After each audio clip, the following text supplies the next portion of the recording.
are now seeing President Trump and Sir Keir Starmer emerging from behind those doors to begin making their statements after meeting. Let's just have a little listen in.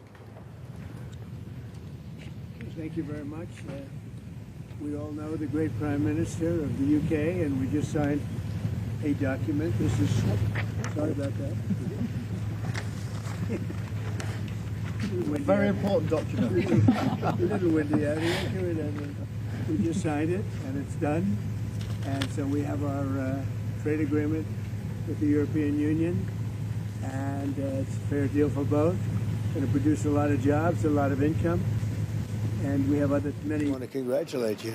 Well, Donald, thank you very much. This now implements on car tariffs and aerospace our really important agreement, and so this is a very good day for both of our countries, a real sign of strength. So thank you again, Donald. A really important day for both of us. Great people, great people. Has anything changed in the agreement since you spoke on the phone from the Oval Office? Not much. Nope. Not much. This is implemented. What is the President? May I ask you a question, please? G7 leaders are calling for de-escalation in Israel and Iran, but you are the key to unlocking that. That's right, and here I am. And here you are. Yeah. So can I ask you, sir, have you spoken to Prime Minister Netanyahu? When might you speak to him? I've spoken to everybody. What will you say? Israel is doing very well, as you probably noticed, and I gave Iran 60 days, and they said no, and the 61st, you saw what happened. Day 61, so I'm in constant touch, and as I've been saying, I think a deal will be signed, or something will happen, but a deal will be signed, and I think Iran is foolish not to sign one. Mr. President, Iran is accusing Netanyahu of attacking them to deliberately derail your nuclear plan that you had. What do you say to that? Do you think that's No, true? no. Look, Iran should have signed the deal. If it would help bring Iran to the negotiating table, would you guarantee that the U.S. would not get involved militarily? Well, I think Iran basically is at the negotiating table. They want to make a deal. And as soon as I leave here, we're going to be doing something. But I have to leave here. I have, this commitment. I have a lot of commitments. I have a commitment to a lot of countries, including the UK, where we just signed our deal. Mr. President, where are you settling on steel tariffs with respect to the UK? Are those going to zero, or are they staying at 25? We're gonna let you have that information in a little while. On Russia-Ukraine talks, sir, on U.S.-Russia talks, when will they restart? They're starting already. Mr. President, do you agree to the European push to apply more sanctions on Russia? Does the U.S. support that? Well, Europe is saying that, but they haven't done it yet. Let's see them do it first. You told me earlier that you could sanction Russia. Why wait? Why wait to sanction them? Because I'm waiting to see whether or not a deal is signed. Can you guarantee the UK won't be subject? And don't forget, sanctions cost us a lot of money. When I sanction a country, that costs the U.S. a lot of money, a tremendous amount of money. It's not just let's sign a document. You're talking about billions and billions of dollars. Sanctions are not that easy. It's not just a one-way street. Mr. President, on AUKUS, the submarine agreement, is that still proceeding? You've initiated a sort of review of that. Yep, we're proceeding with that. It's a really important deal to both of us. I think the President is doing a review. We did a review when we came into government, so that makes good sense to me. But it's a really important... We're very long-time partners and allies and friends, and we've become friends in a short period of time. He's slightly more liberal than I am, to put it mildly. We stand slightly on the left. But for some reason we get along. We make it work. One thing on Russia. There are quite a few British voters who worry we side more with the Russians over the Ukraine war. Can you reassure British No, I people don't. that No, I just, you know what I side on? Saving lives.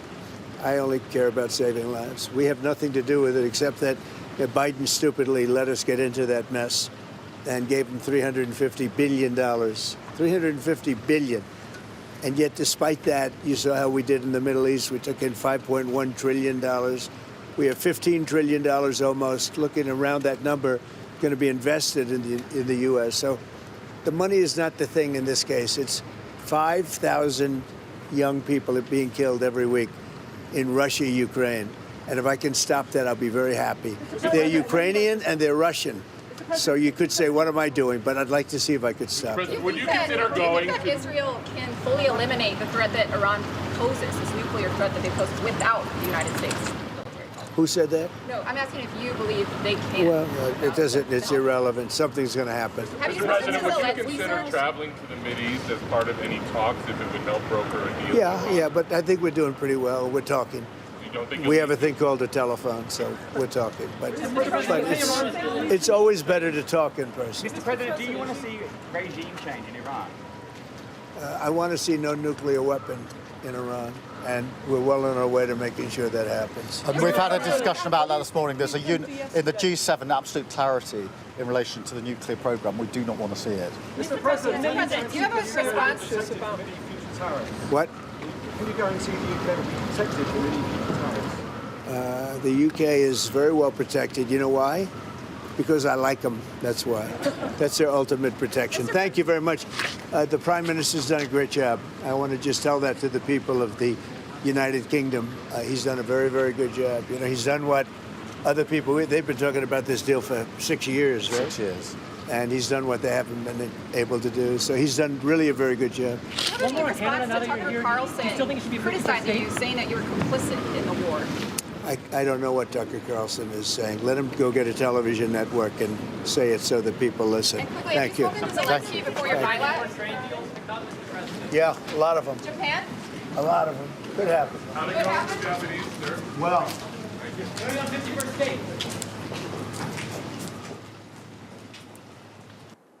You were listening there to President Donald Trump with Sir Keir Starmer, and they just announced that they'd finalised the UK-US trade deal.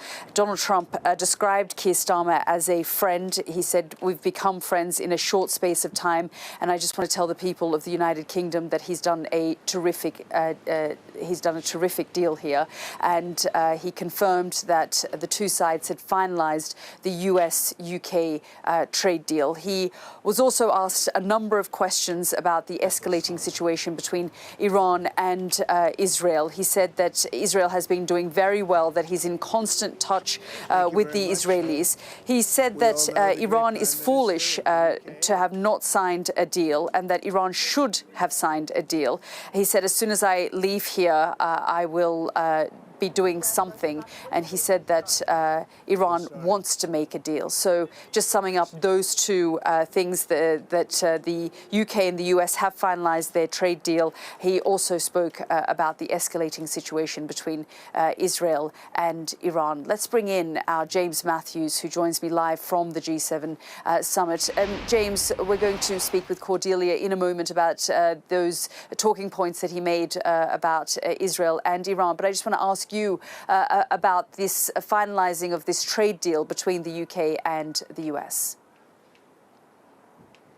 Yeah, hi, Yalda. A momentous occasion, I suppose. Certainly one that was trailed by Sir Keir Starmer when he came here to the G7 this morning, was talking about how this deal would be implemented very soon. It has been stalled, of course. I was there in the Oval Office when it was announced in the company of the British Ambassador, Peter Mandelson. And, you know, the deal in terms of the figures, not ideal, and something that Britain, the United Kingdom, will have been largely underwhelmed by, but it was pretty much the best that they could reach for in the circumstances. Still that baseline 10% tariff, which was an increase on what had existed previously. So not perhaps ideal. What was even less ideal was the delay that we have seen since that day in the Oval Office and this day at the G7 summit. But as you saw there, that is the deal finally signed. I mean, Donald Trump fluffed his lines rather when, well, first of all, he dropped the paper of the agreement and also described it as a deal signed with the European Union. Clearly, he got the script wrong. It is a US-UK deal. He said the details of it would be revealed and announced and poured over in due course. So we wait to pick over the bones of the figures, the detail, the value to the United Kingdom of that tense, long-running negotiation, of course. But a result for Sir Keir Starmer coming here to Canada. Quite how big and good a result will depend, frankly, on what's in that agreement. So we wait to see. But that's the big news. That was the headline from that Q&A. The other one, of course, and you're going to speak to Cordy shortly about it, is the business of Israel and Iran. And as you pointed out, Beth Rigby, our own Beth Rigby, was asking the questions there. The first one to Donald Trump, essentially, where does it go from here? And he said Iran would be foolish not to sign a deal. He said Iran effectively is still at the negotiating table as he would have it, and he expects a deal to be signed by Iran.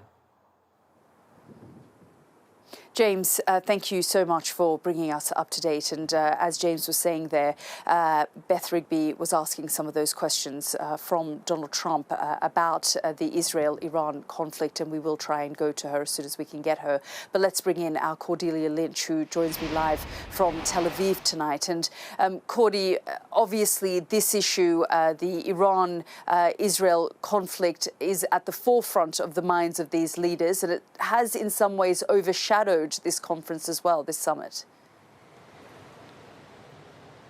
Yes, at the forefront of the minds of those in the G7.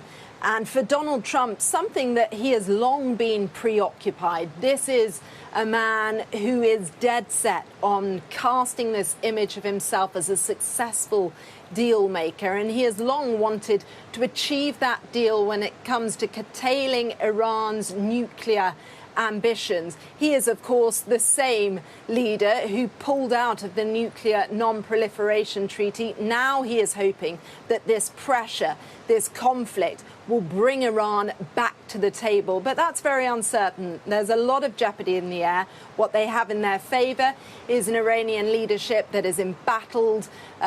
It is also a place where the economy has suffered deeply, and so sanctions relief is, of course, appealing. But this is not a leadership that is wanting to capitulate at such a tense and perilous moment. So this is a gamble by Netanyahu.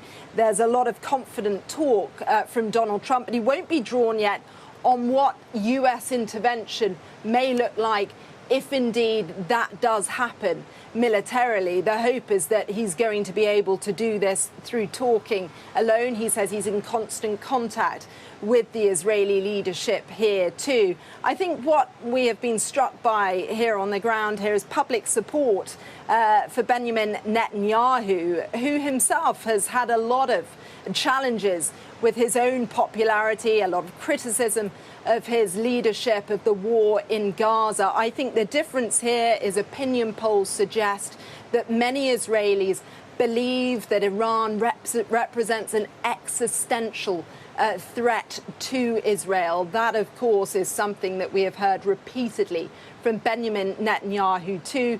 And lots of his critics say that this has been an opportune, if not vital and critical time for Israel to move, that they had the intelligence that Iran's proxies, Hezbollah, Hamas, the Houthis, were weak and that they needed to act decisively. But what exactly does success look like? Arguably, it is not just curtailing the ability to develop a nuclear bomb. It is also crushing the political will to do that. And there is no guarantee as of yet that that will be achieved. And we've seen 4 days of missiles being exchanged. And many you speak to here say if the civilian death toll were to rise significantly, if people spend months in their shelters trying to hide from this ongoing conflict, then patience may run out. But I think Donald Trump certainly is trying to insert himself in this moment as a sort of craftsman of reshaping policy in the Middle East. Whether he is able to achieve any kind of lasting legacy, or indeed Benjamin Netanyahu for his faltering leadership, is unclear. But this clearly a critical moment, and the world is watching. Yeah, absolutely. The world is watching.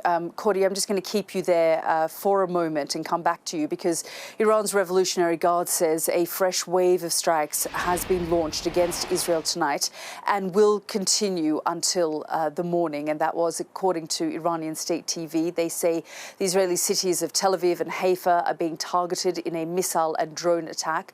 Earlier, Israel bombed Iran's state broadcaster and other targets in Tehran.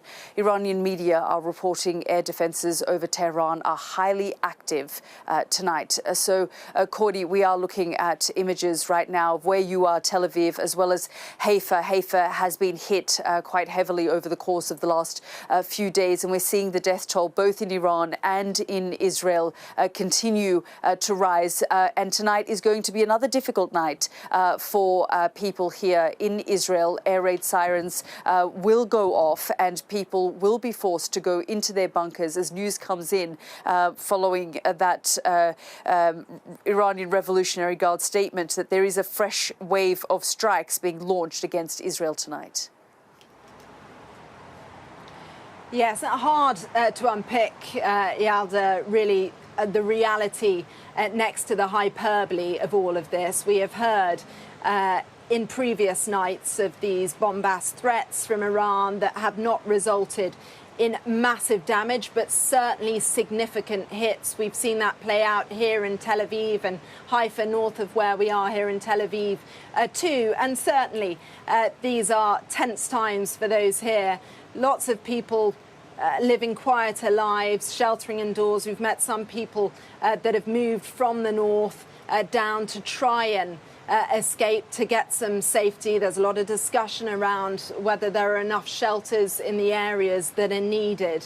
I think nobody quite knows how this will play out, but at least there is patience over the next few days and expectation that there is more to come. But there's certainly a growing sense that they are able to target successfully more of the Iranian top brass. I think people were surprised, not only the public but political circles too, amongst them Benjamin Netanyahu's critics, of just how many they were able to kill so quickly and so effectively. But there is a lot that can happen in between, and certainly with talks of a deal, amidst all of that, of course, is just the day-to-day threat of what might come next, and the risk of miscalculation still very deep indeed.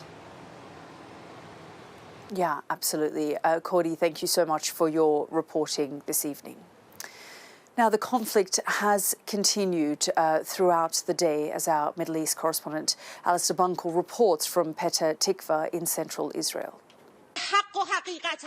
Today, as this Iranian state television presenter was on air, delivering a defiant regime message to Israel, this happened. The roads out of Tehran are gridlocked, as thousands are trying to leave the capital to escape intensifying Israeli attacks on the city. Speaking to people inside Iran isn't easy. It is incredibly risky for anyone to say anything against the regime. But Sky News has been in contact with some who have disguised their voices. The current situation is a war zone. I personally haven't been out much. The streets are quiet while the motorways are jammed with slow-moving traffic. The roads are extremely busy. Most people are trying to leave the city towards the countryside. The streets and highways are chaos too. Even though some of the people we spoke to would like to see an end to the Iranian regime, most aren't convinced that this war is the right way to achieve it. I really don't think that the way for us to reach a better regime and government is through foreign military interference. This is clearly a conflict between two states, and as a result, ordinary people caught in between are being sacrificed.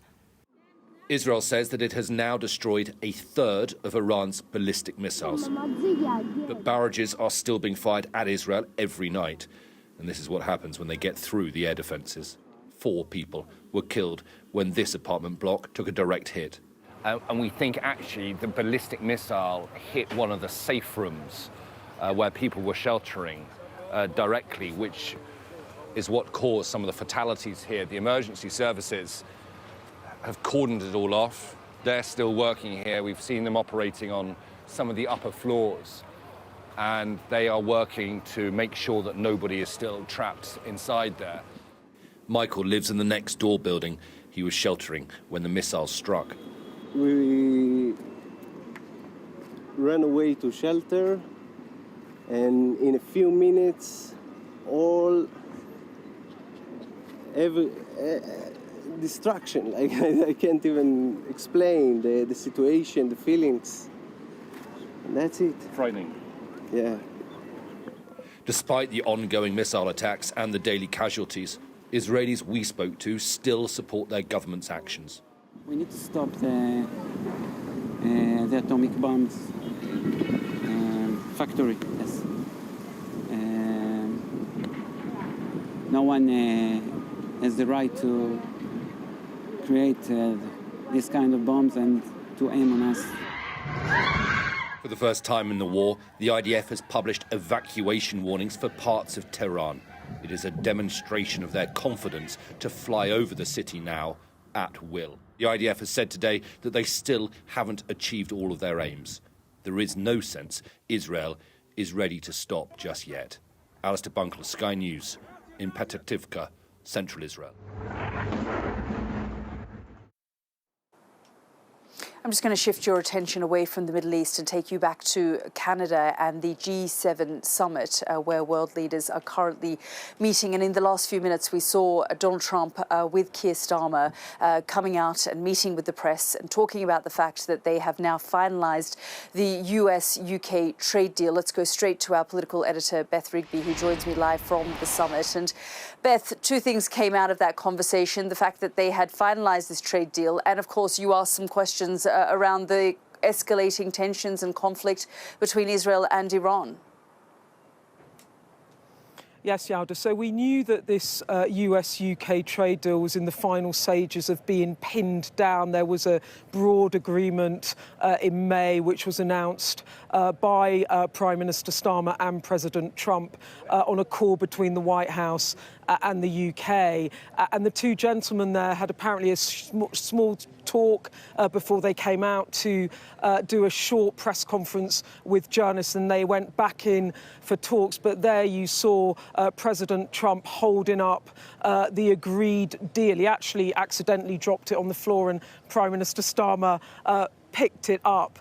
He also actually at the top said it was a deal with the European Union. It was, of course, a deal with the UK, but saying it was a great deal, pointing out that the UK was the first to have had a deal with President Trump. The details in it are just coming out, but for the UK it means that for the aerospace sector there will not be any tariffs, and auto tariffs will be dropped to 10% by the end of this month. You remember that across the world, President Trump implementing 25% tariffs on automobiles. The issue of steel still up for discussion.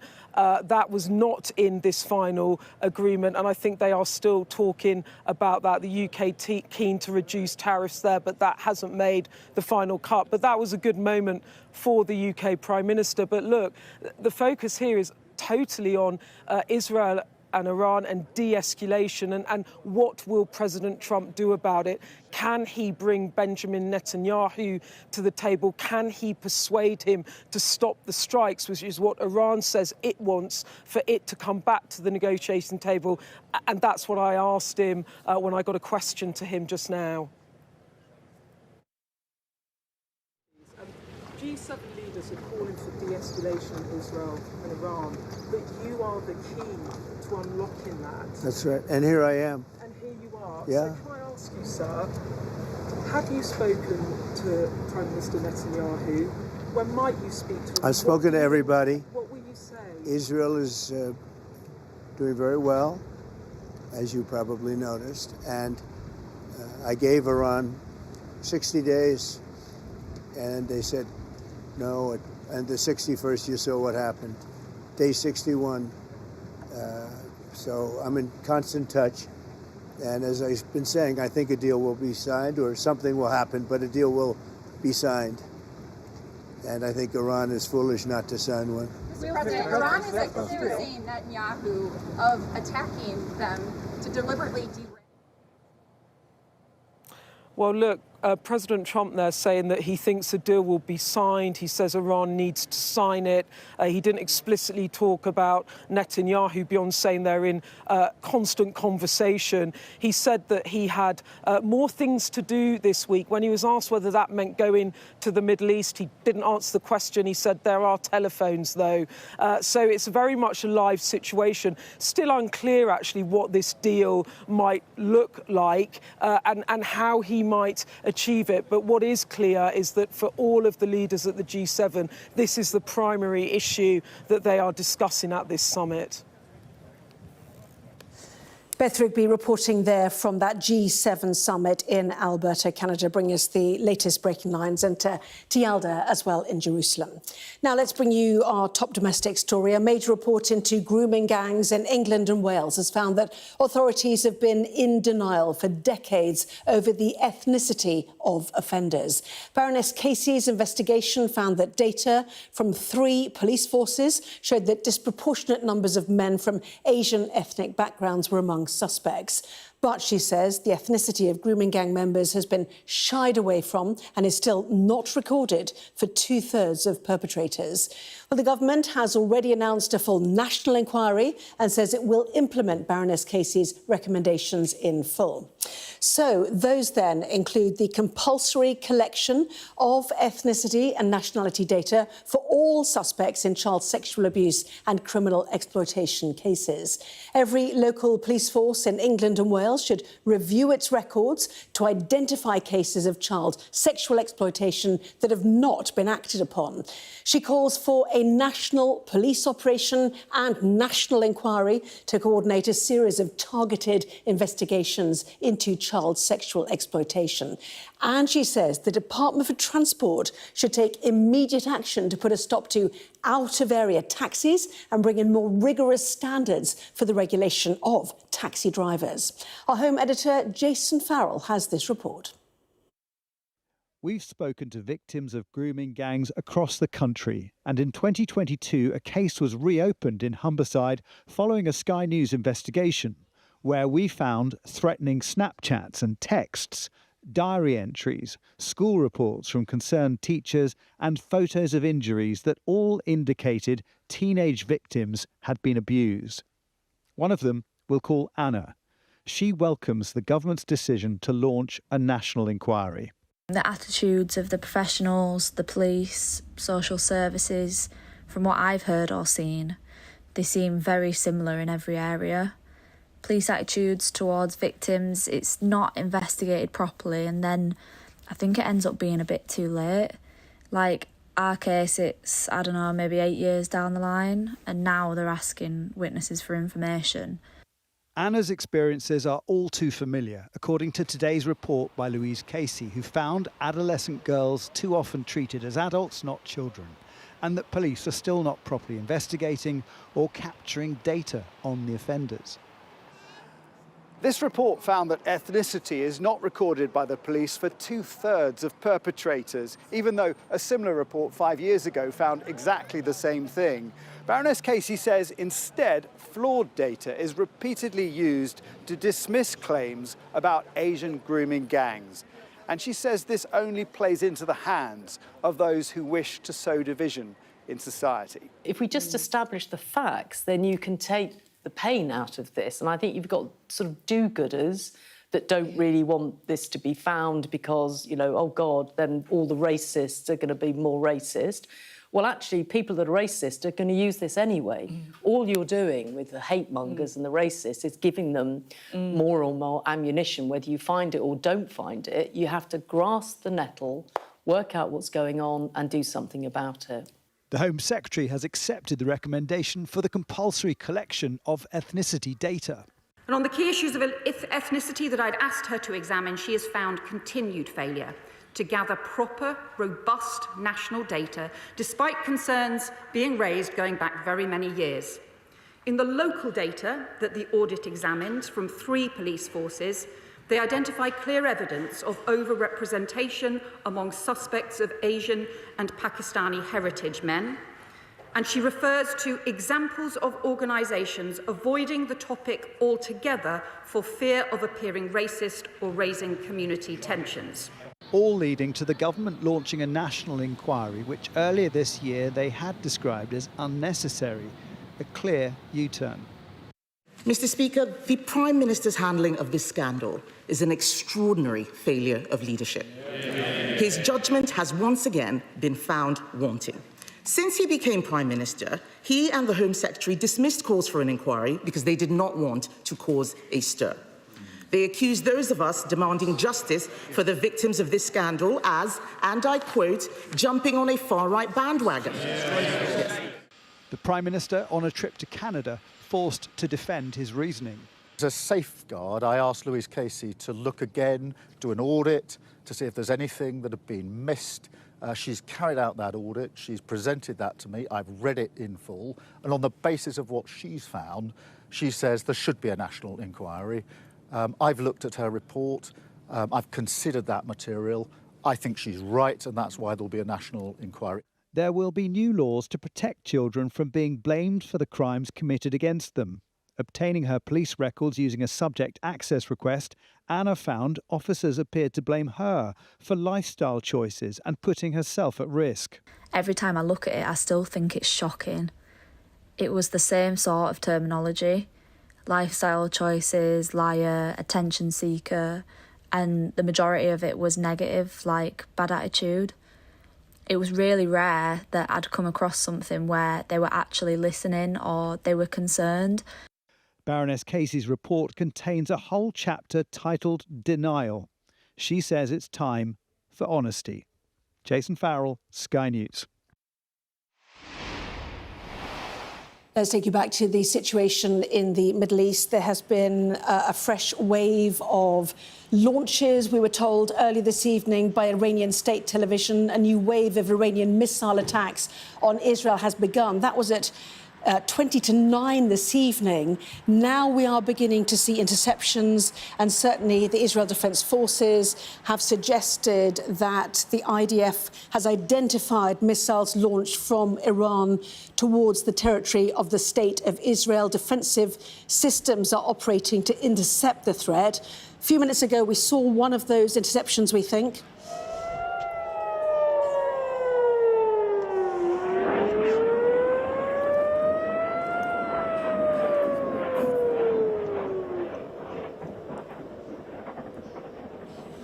So once again, people have been told to take shelter. This is the Home Front Command issuing instructions to people across a broad swathe of Israel tonight. In fact, upon receiving an alert, people have been told the public is instructed to enter a protected space and remain there until further notice. So the sirens once again going out, the Judean Plain, the Sharon region, huge areas of Israel currently under threat. The suggestion earlier from Iranian state television was that Iran had launched a combined drone and missile operation targeting both Tel Aviv, the pictures here, and Haifa, the important port city to the north. So there's two areas specified by Iranian state television.